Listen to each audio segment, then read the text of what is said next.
wunderschönen guten Morgen. Wir freuen uns riesig, hier zu sein. Du bist dran. Ja, wunderschönen guten Morgen auch online, alle von überall her, wo ihr zuschaut. Ich möchte wirklich Danke sagen, auch Leo und Susanna Bigger für das, was ihr wirklich hier investiert habt, aber auch das Team, Michi, Simon, wie ihr alle heißt, der Dave. Seit vielen Jahren kennen wir uns und vom Eishockeyspielen auf Worship-Tour gewesen, in Rumänien, weiß Gott, wo wir schon überall waren. Und ich muss immer aufpassen, wenn ich um sie rum bin, dass ich nicht so in totalen Spaßmodus verfalle, was einfach immer lustig ist mit euch. Ja, wir sind seit, soll jetzt so... Du wolltest noch beten? Beten. Jesus, hilf. Ich möchte gerne noch beten für diese Message heute.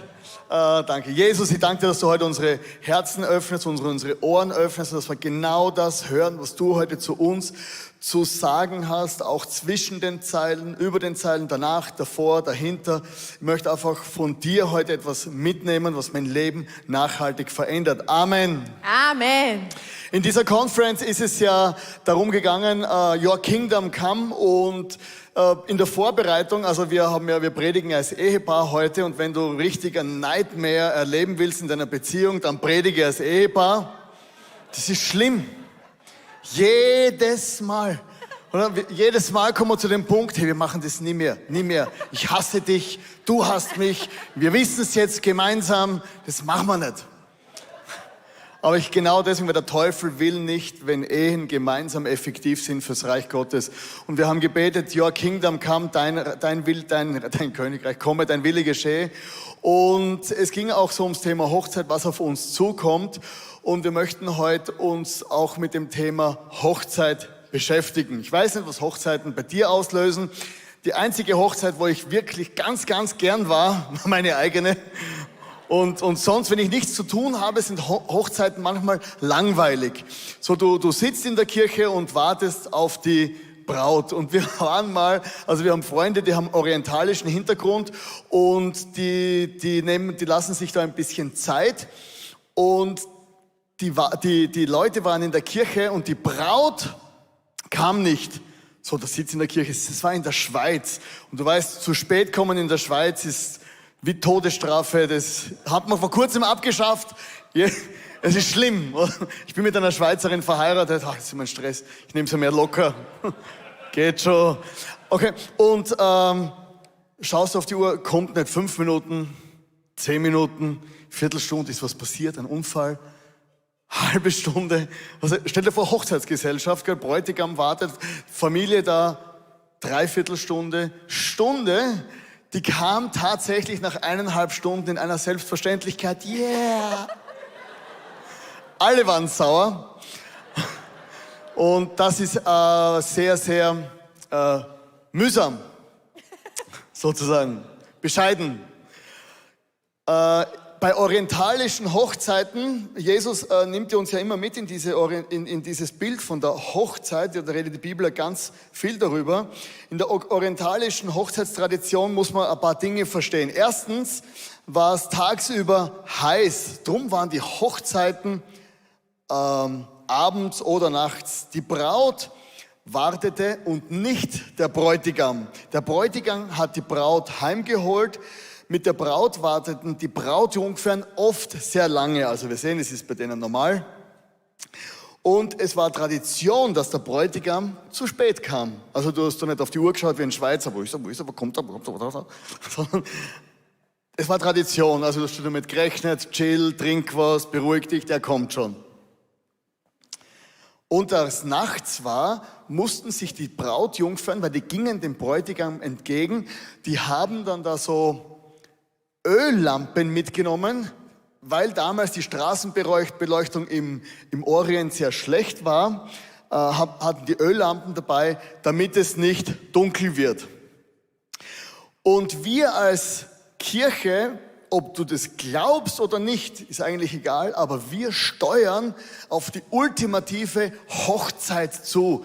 Wir steuern auf eine Hochzeit zu mit Jesus. Die ganze Kirche, die ganze Geschichte, alles steuert auf das hin und der Höhepunkt unseres Lebens als Kirche, der ganzen Geschichte wird sein, wenn wir eine Hochzeit feiern, die ultimative Vereinigung zwischen seiner Kirche und mit Jesus. In der Offenbarung 19, Vers 7 steht, lasst uns fröhlich sein und jubeln und ihn ehren, denn die Zeit für das Hochzeitsmahl des Lammes ist gekommen und seine Braut, also die Kirche, hat sich vorbereitet. Ja, und dieser Jesus selber hat über diese Hochzeit gesprochen und genau das wollen wir jetzt gemeinsam lesen im Matthäus-Evangelium. Das Gleichnis von den 10 Brautjungfern. Man kann das Himmelreich auch am Beispiel der 10 Brautjungfern erklären, die ihre Lampen nahmen und dem Bräutigam entgegengingen. 5 von ihnen waren töricht und 5 waren klug. Die 5 Törichten nahmen kein Öl, also kein zusätzliches Nachfüllöl für ihre Lampen mit, doch die 5 anderen waren so umsichtig, zusätzliches Öl mitzunehmen. Als sich der Bräutigam nun verspätete, legten sich alle hin und schliefen. Um Mitternacht wurden sie von dem Ruf aus dem Schlaf gerissen. Seht, da kommt der Bräutigam, geht hin und begrüßt ihn. Und rasch standen alle Brautjungfern auf und machten ihre Lampen zurecht. Da baten die 5 Törichten die anderen, gebt uns doch ein wenig von eurem Öl ab, sonst erlöschen unsere Lampen. Doch diese erwiderten, wir haben nicht genügend Öl für uns alle, geht doch und kauft euch welches. Also die hatten es wirklich verpennt, Öl mitzunehmen. Und als dieser Bräutigam kam, ging die Lampe aus, Licht aus. 5 der Lampen haben nicht mehr geleuchtet. Aber während sie noch unterwegs waren, um Öl zu kaufen, da traf der Bräutigam ein. Und die zu seinem Empfang bereit waren, gingen mit ihm zur Hochzeitsfeier und die Tür wurde zugeschlossen. Als die anderen 5 Brautjungfern schließlich kamen, standen sie draußen und riefen, Herr, mach uns auf. Also mal bis dahin. Okay, wie könnte diese Geschichte enden? Wir haben euch 3 Endszenarien mitgebracht. Endszenario Nummer 1. Die 5 Brautjungfern gehen, holen sich das Öl, muss ein bisschen Anlauf holen, weil in der englischen Übersetzung steht, sie rannten. Okay, 5 Brautjungfern, Öl, los geht's. Hallo, ich habe jetzt das Öl, ich weiß, hallo, bin ein bisschen spät. Hallo, ja hallo. Sorry. Du bist zu spät. Ja. Du hast kein Öl. Aber jetzt, hast du Öl, zu spät. Jetzt habe ich's. Egal. Gnade. Zweite Chance. Uhu. Yes. Yay. Party. Komm Party. rein. Party. Uhu.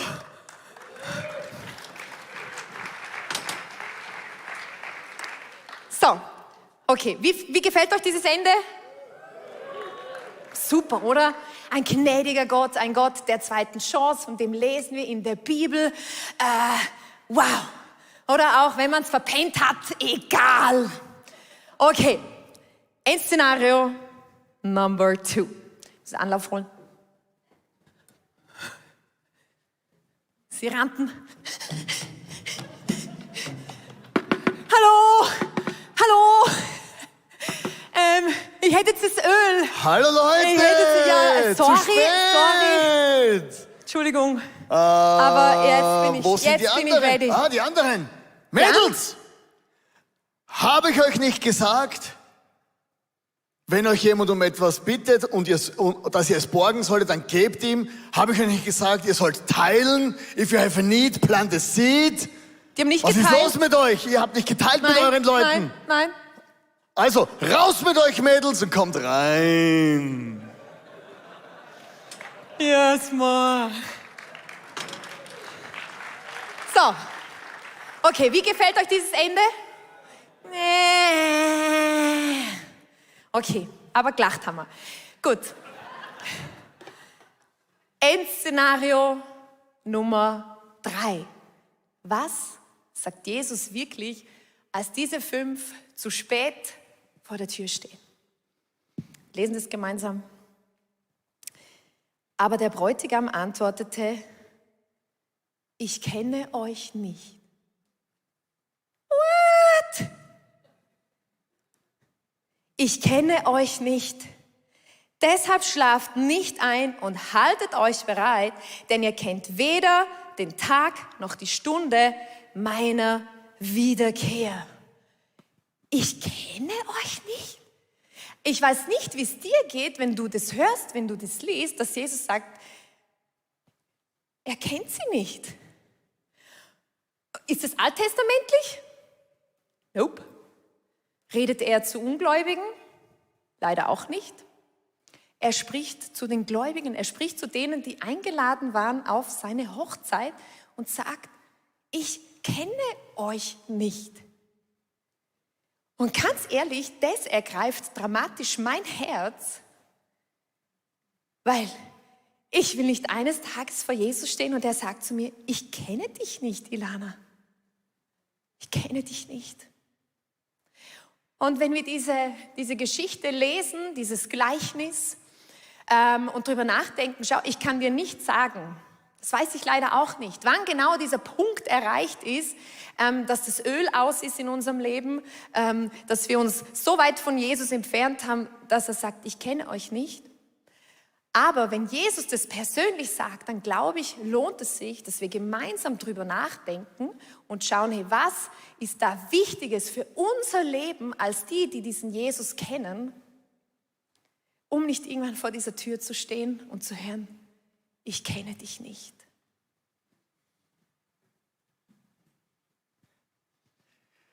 Dieses Ende ist hart und wenig herzlich. Oh, jetzt lacht wieder nur einer. Ist meistens, hier wird es ganz ruhig bei der Predigt. Entspannung, es wird nicht besser. Der Punkt, der für uns wichtig ist, verhindere die Ölkrise, weil Jesus wiederkommt. Diese Message ist mehr denn je aktuell, weil wir wissen es mittlerweile, was es heißt, nicht vorbereitet zu sein. Jesus hat gesagt, er kommt wieder und seit 2000 Jahren rechnen wir mit diesem, Jesus kommt bald. Bald ist immer so relativ. Ich sage am liebsten, wenn jemand mit mir einen Termin haben will, mittlerweile sage ich ja bald. Denke, das ist ein flexibler Begriff. Wir sehen durch den Krieg, wie oft wir verführt sein können, zu denken, dass alles in Ordnung ist. Du musst dir vorstellen, die gescheitersten Menschen in Europa, Wirtschaftsschaffende, Mineralölindustrie in Österreich, Deutschland, der Schweiz und in ganz Westeuropa, wir haben über Jahre Putin geglaubt, dass er uns versorgen will mit Gas. An dem Tag, als der Krieg losgebrochen ist, waren wir alle, tatsächlich? Jesus hat gesagt, wenn die ganze Welt ruft, Frieden, Frieden, Frieden, dann sei vorsichtig. Wir hatten noch nie so einen langen Frieden wie jetzt. Wir hatten in den letzten Jahren die Gasspeicher in Deutschland und in Österreich verkauft an Gazprom. Und Gazprom ist ein russisches Unternehmen. Und letztes Jahr im Herbst hätten die Gasvorräte und die Ölvorräte auf mindestens 80% sein sollen. Und alle haben zugeschaut, wie sie aufmarschieren, die Gasvorräte leer werden. Und plötzlich bricht der Krieg los und Gas und Öl wird zum Druckmittel in Europa. Wir haben uns gedacht, alles ist okay, kein Krieg mehr, Frieden, alles gut. Wir müssen schauen, dass unsere Öltanks voll sind. Und du denkst dir, wie kann das sein? Jeder weiß es und alle haben zugeschaut. Die gescheitersten Menschen, also ich habe Hauptschulabschluss, also das Minimum, was man braucht zum Überleben. Und da waren ganz gescheite Leute und ich vertraue denen und denken, ja, die werden sich schon was überlegt haben dabei. Nichts. Alle haben der Katastrophe zugeschaut und wir sind nicht vorbereitet als ganze Gesellschaft, als ganzer Kontinent für das, was kommt. Und deswegen müssen wir schauen, dass wir ready sind, wenn Jesus wiederkommt als Kirche. Das ist ein Fakt. Da müssen wir uns gegenseitig schütteln. Be ready! Und das ist nicht übertrieben. Das Neue Testament hat 260 Kapiteln. In diesen 260 Kapiteln weisen uns die Schreiber 260 Mal darauf hin, dass der Event kommt, dass Jesus wiederkommt. Und wir dürfen nicht so leben und uns ablenken lassen. Professor Kaftan hat gesagt, die wunderbare Kraft der ersten Christengemeinde lag einzig und allein darin begründet, in der lebendigen Hoffnung auf den sichtbar persönlich wiederkommenden Christus. Also die ersten Christen, die waren so, was Jesus gelebt mit ihm, haben ihn gesehen, da waren 200, 400, 500 Leute, die erste Kirche ist entstanden, Jesus ist gestorben, auferstanden, Heiliger Geist und er hat gesagt, ich komme bald wieder. Hey, die sind morgens aufgestanden und gesagt, wow, Jesus kommt heute, ja, Zähne putzen, ready machen, er kommt, ja, all in, alles verkaufen und wir müssen Kirchen gründen und so, weil heute kommt er ja wieder, bald. Okay, gut, wir werden gefoltert. Bartholomäus, sie waren gerade dran, ihm die Haut abzuziehen, um lebendig zu bleiben. Egal! Jesus kommt wieder! Jesus, jetzt wäre ein guter Zeitpunkt! Ein guter Zeitpunkt! Okay, er war nicht da. Gut, im Himmel ist angekommen. Die ersten Christen in der Arena wurden gefressen vom Löwen. Der Löwe ist gekommen, ich fresse dich, du Christ. Und er hat sich gedacht, Jesus, jetzt kommt wieder, ja, Halleluja, Maranatha! Sein letztes Halleluja war aus dem Maul des Löwen. Sie haben tatsächlich jeden Tag so gelebt. Die Zeit verging, er kam nicht. Die Christen wurden langweilig, es wurden Organisationen, Sachen gegründet, wir sind schlauer geworden. Weiterbildungen, Ausbildungen, Fortbildungen. Die verschiedensten Kirchengesellschaften wurden gegründet. Und wenn du so reinschaust, ja, wir gehen in die Kirche. Online am Sofa. So der typische Christ nach 2 Jahren Corona. Und der so, im Pyjama. Halleluja.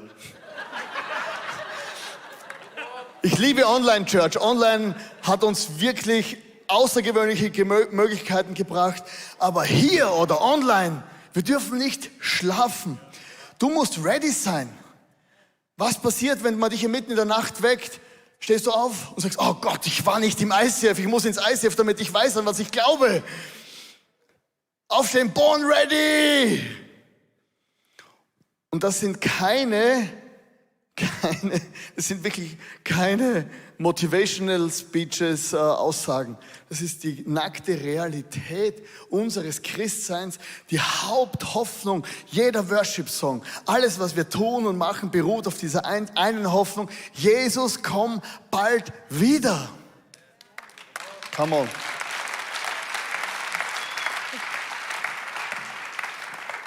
Ja, als eines die Ölkrise verhindern und das zweite ist, in unserem persönlichen Leben immer wieder den Ölstand prüfen.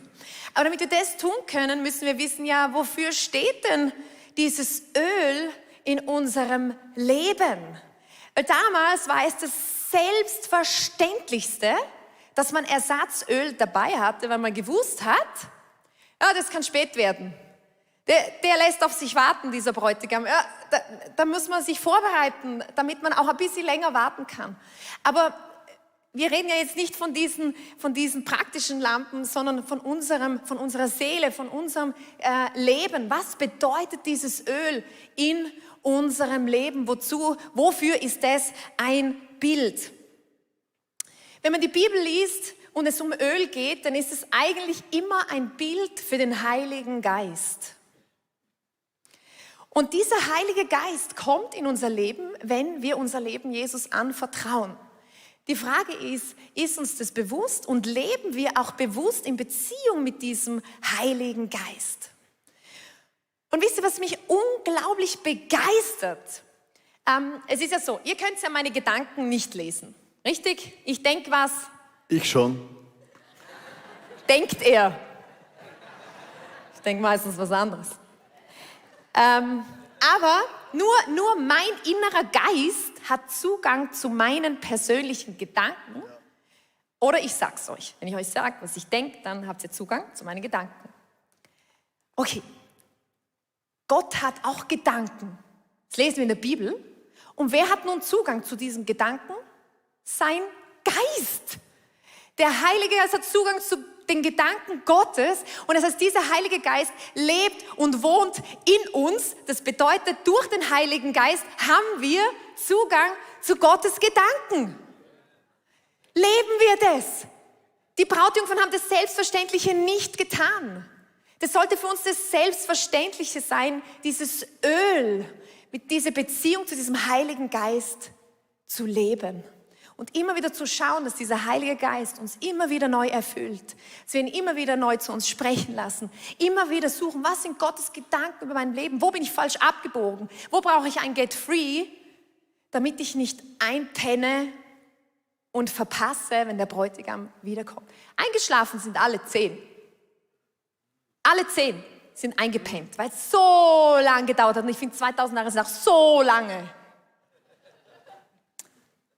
Aber 5 waren ready, die sind aufgewacht und die hatten ihr Öl dabei.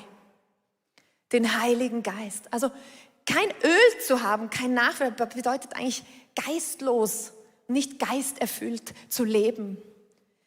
Okay, was heißt das praktisch? Der Paulus sagt es ganz toll im Epheser und gibt uns da Hinweise. Hey, wie können wir geisterfüllt bleiben? Auf was sollen wir achten? Natürlich, wir sind gerettet, aber unser Lebensstil, unser alltägliches Leben macht trotzdem einen großen Unterschied.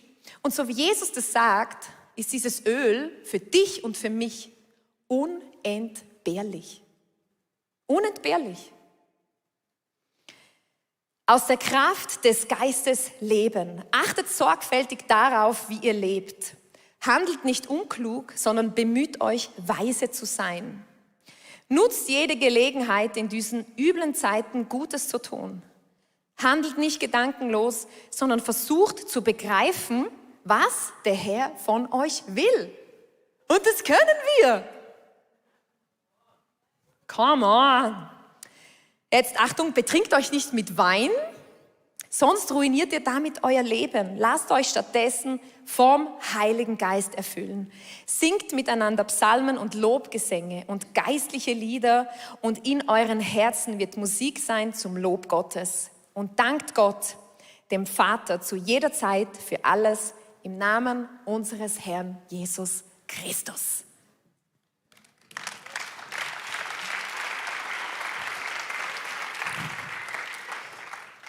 Ich habe als Theologe versucht, das rauszufinden, was hier steht. Und betrinkt euch nicht mit Wein. Da steht, betrinkt euch nicht mit Wein. Das ist wirklich, leider, es ist so. Ich komme aus einem Weinanbaugebiet und habe da wirklich drüber nachgedacht.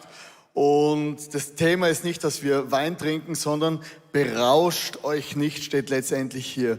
Und weißt du, warum sich jemand berauscht, um sich abzulenken von Dingen, die vielleicht ein bisschen komplizierter sind?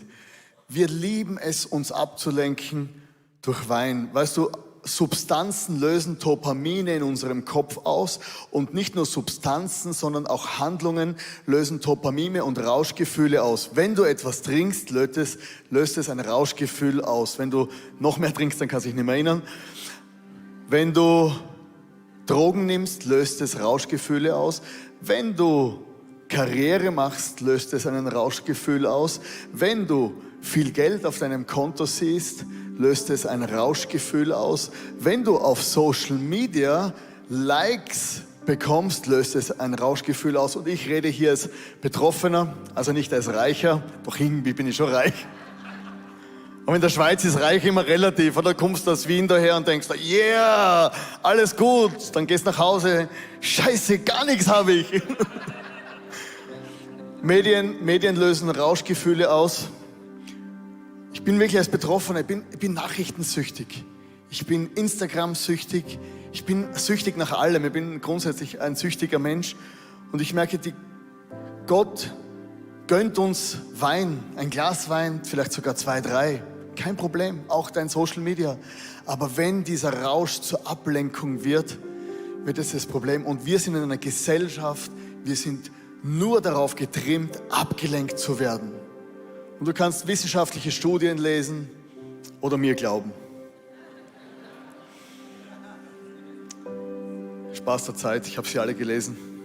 Nee.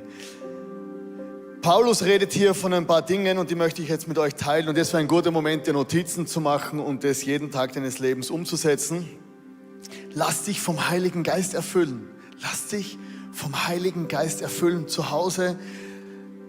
Lass dich nicht nur berieseln von der Online-Church, sondern suche Gott zu Hause, wo du bist. Achte sorgfältig darauf, wie du lebst, sagt er uns. Es ist nicht egal, ob wir sündigen oder nicht. Du kommst in den Himmel. Ja, es ist dir vergeben, dein Vergangenes, Gegenwärtiges und Zukünftiges, aber du schwächst dein Leben durch Sünde. Du schwächst dein Leben, du hast nicht mehr die Freiheit, Gott und den Menschen zu begegnen. Tue Gutes, den Willen Gottes, handle klug und weise. Tue Gutes. Wenn du Gutes tust, wirst du merken, wie sich in deinem Herzen was verändert. Worshipe Gott. Ich war letztes Jahr im Krankenhaus, hatte eine schwere OP und ich hatte unglaubliche Schmerzen. Ich bin in der Nacht aufgestanden, bin durchs Zimmer gegangen. Jesus, ich erhebe meine Hände. Jesus, meine Schmerzen sind nicht weggegangen, aber Jesus hat den Raum betreten und hat mir eine neue Perspektive gegeben. Sei dankbar. Sei dankbar für das, was du hast. Sei dankbar, dass Gott real ist in deinem Leben und dass er wiederkommt. Und der letzte Punkt ist, der ist für mich einer der wertvollsten Punkte geworden, um an Jesus dran zu bleiben. Erzähle von Jesus. Jedes Mal, wenn ich jemandem von Jesus erzähle, gehe ich danach wie nach einem Ölwechsel weiter. Ich war vor kurzem auf dem Hauptbahnhof in Wien. Ich gehe immer wieder hin und schaue, wie es der Ukrainian Flüchtlingscommunity geht. Und ich bin mit 2 Leuten, die bei uns im ICF sind, in Wien hingegangen. Und gesagt, hey, komm, wir gehen hin. Sind hin, eine Viertelstunde Zeit wegen einem Parkticket. Und bin rein und habe einfach Leute angeredet, hey, von wo kommst du? Ukraine, ja, welche Überraschung. Einfach viele Frauen mit Kindern. Und wir haben mit einer Frau geredet. Und sie war auf dem Weg nach Hause, sage ich, hey, da ist ICF Kiew, besuch die Kirche, dürfen wir für dich beten. Ich bin weggegangen von diesem Event und ich war einfach happy und erfüllt. Ich bin einfach nur hingegangen und habe jemandem von Jesus erzählt. Und jedes Mal, wenn ich jemandem von Jesus erzähle, habe ich das Gefühl, unten geht was auf und oben schüttet Gott was rein und es fühlt sich wieder frisch und leidenschaftlich an. Und Ilana hat gestern auch eine coole Geschichte erlebt. Vielleicht magst du uns die hier gerade scheren. Ja, ich war in der Mikro. Ich liebe die Mikro. Ich dachte, oh, das habe ich alles aufgegeben, Mann. Und hinter mir an der Kasse war so eine alte Dame und sie hatte zu wenig Geld dabei. Und dann kam dieser Impuls, zahl ihren Einkauf. Zack, bumm, habe ich gemacht. Und diese alte Dame, sie konnte es kaum fassen, dass ich das für sie gemacht habe. Es waren 16 Franken. Und ich habe mich so gefreut, dass ich hier so eine Freude machen kann. Und wisst ihr, was sie zu mir gesagt hat? Sie hat gesagt, also Sie kommen sicher in den Himmel. Habe ich gesagt, Amen. Aber was ist mit Ihnen? Sie auch. Sie hat gesagt, ja, sie hofft's. Und habe ich sofort eingehängt und habe mit ihr über Jesus gesprochen. Und habe gesagt, es gibt Gewissheit. Wenn wir an Jesus glauben, er hat alles getragen und durch den Glauben an ihn können wir in den Himmel kommen.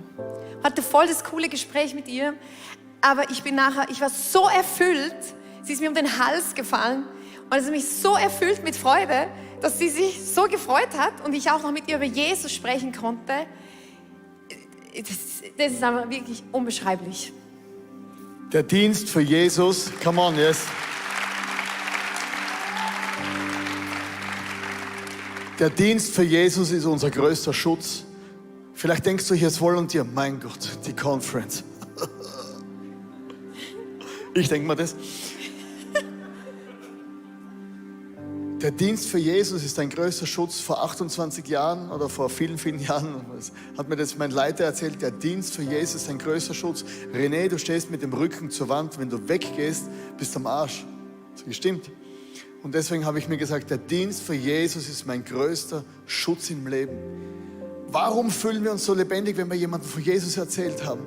Weil Jesus sich total freut und happy ist und uns ausrüstet und sagt, hey, wenn wir für ihn uns bewegen, bewegt er sich mit uns. Ich war vor kurzem auf einer Conference in Amerika bei John Maxwell. Kennst du den? Der hat immer recht für mich. Dann komme ich. Und sie. Und ich habe mir es, Entschuldigung, sie hat mich gerade so angeschaut, oh Gott. So nach dem Motto, das regeln wir dann noch. Alles gesehen in einem Blick. Kennst du es, oder? Komm du nur nach Hause. Ich habe hier ein Wallpaper, da steht drauf, be the salt and light, dass ich jeden Tag daran erinnert werde. Ich bin im Alltag, in der Migros, am Bahnhof, bei meinen Freunden, überall bin ich das Salz und Licht. Und du hast hier einen QR-Code, kannst du das runterladen und auf dein Handy und so einstellen, dass du es immer siehst. Und ich war mit einem Freund auf einer Coaching-Zeit und wir haben die ganze Zeit aufs Ding angeschaut und überall haben wir mit Leuten über Jesus geredet. Be the salt and light, come on, be the salt and light. Und dann haben wir uns gefreut. Es geht darum, dass wir lebendig bleiben und wir müssen alles tun, dass wir lebendig bleiben. Und der Dienst für Jesus im Alltag ist das Größte, was du tun kannst, dass dein Leben lebendig bleibt und dass Menschen gesegnet werden durch dich. Ich möchte jetzt mit uns gemeinsam beten. Wir möchten den Song singen, Fresh Wind. Und am Ende des Tages geht es nicht nur darum, dass es dir einfach gut geht. Das ist auch gut. Es geht darum, dass wir effektiv unser Leben Gott widmen, dass wir ready sind als Kirche, dass wir ein erfülltes Leben leben, dass die Menschen in der Migros den Unterschied sehen. Wo bin ich? Dass sie zu Hause in der Online-Church sehen, hey, da ist ein Unterschied, da läuft jeden Sonntag was. Komm, ich gehe mal zu meinem Nachbarn rüber, der strahlt. Es geht darum, dass wir ready sind, wenn ein Krieg losbricht, dass wir ready sind, wenn die Not losbricht. Dass wir nicht in Panik verfallen. Gesundheit. Für die Online-Church, da hat jemand genießt. Genossen. Genießt, genossen. Er hat es genossen. Nicht genossen. Nicht genossen, das war früher. Freunde. Wir lassen uns gemeinsam unsere Augen zumachen und gemeinsam beten auch zu Hause und uns ausstrecken nach diesem Heiligen Geist. Heiliger Geist, ich danke, dass du heute hier bist. Jesus, und ich bete von ganzem Herzen für mein eigenes Leben. Lass mich ready sein. Jesus, ich möchte nicht weniger brennen, als wo ich dich kennengelernt habe. Ich möchte mehr brennen, Jesus. Ich möchte leidenschaftlicher sein. Vater im Himmel, ich bitte das für deine Kirche, ich bitte das fürs ICF Zürich, für die Online-Church, für mein Leben. Jesus, begegne mir neu. Jesus, gießt du den Heiligen Geist aus. Ich bitte, Vater, dass du den Himmel öffnest und alle Lauheit, alles Eingeschlafene, jede Lüge muss zerbrechen über unserem Leben, dass es zu anstrengend ist, dich zu suchen, dass wir uns fürchten müssen, von dir zu erzählen. Und ich danke dir, Jesus, du heute hier bist und uns begegnest. Ich bitte, dass du den frischen Wind ausgießt, Vater im Himmel. Vater, von ganzem Herzen, Jesus, ich kann keinen Tag, keine Minute, keine Stunde ohne dich leben. Jesus, ich bin immer so traurig, wenn ich durch die Gegend gehe und mich nicht freue an der Natur, wenn ich mich nicht freue an deiner Gegenwart, wenn ich Angst habe, mir Sorgen mache. Ich bitte, Heiliger Geist, dass du uns einfach begegnest. Jesus, ich möchte nicht müde werden im Dienst für dich, sondern frischer werden, Jesus. Ich danke dir, Heiliger Geist. Und ich bitte, dass du kommst. Und lass uns gemeinsam aufstehen.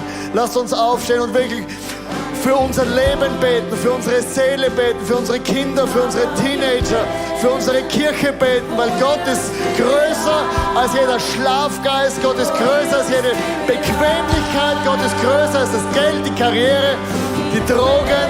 Ich danke dir, Heiliger Geist, dass du hier bist. Come on, fresh wind, Holy Spirit, füll du diesen Raum. Allmächtiger Gott, füll du diesen Raum. Du wunderbarer Schöpfer des Himmels und der Erde. Come on, come on.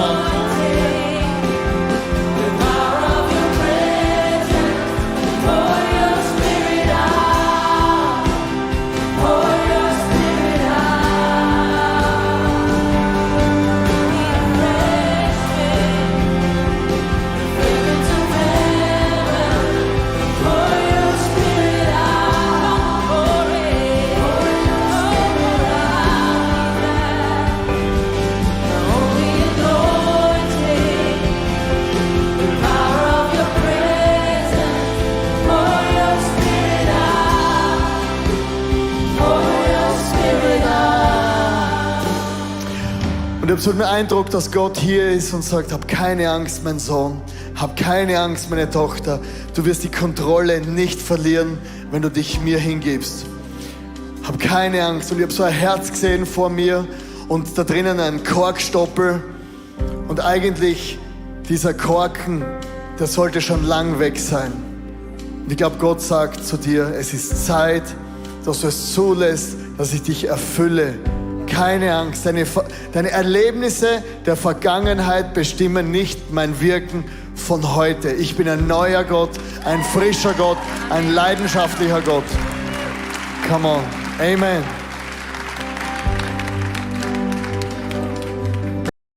Hey, schön warst du heute dabei. Unsere Kirche ist nicht auf den Spenden von ein paar wenigen Menschen aufgebaut, sondern auf der Großzügigkeit von vielen. Und wenn du mit dabei sein möchtest und uns finanziell unterstützen, dann bedanke ich mich von ganzem Herzen. Vielen Dank auch für deine Gebete. Ich hoffe, die Predigt hat dir mega geholfen. Vielleicht denkst du, ich kenne genau eine Person in einer ähnlichen Situation. Dann schick doch den Link weiter. Es ist so einfach und so simpel. Es kann zu einem großen Segen für viele, viele Menschen werden. Hast du nicht das Abonnement abonniert vom Kanal, dann mach das doch mal, weil du bekommst alle Good News, was kommt. Und ich freue mich, dich wieder zu sehen. Bis bald und tschüssi.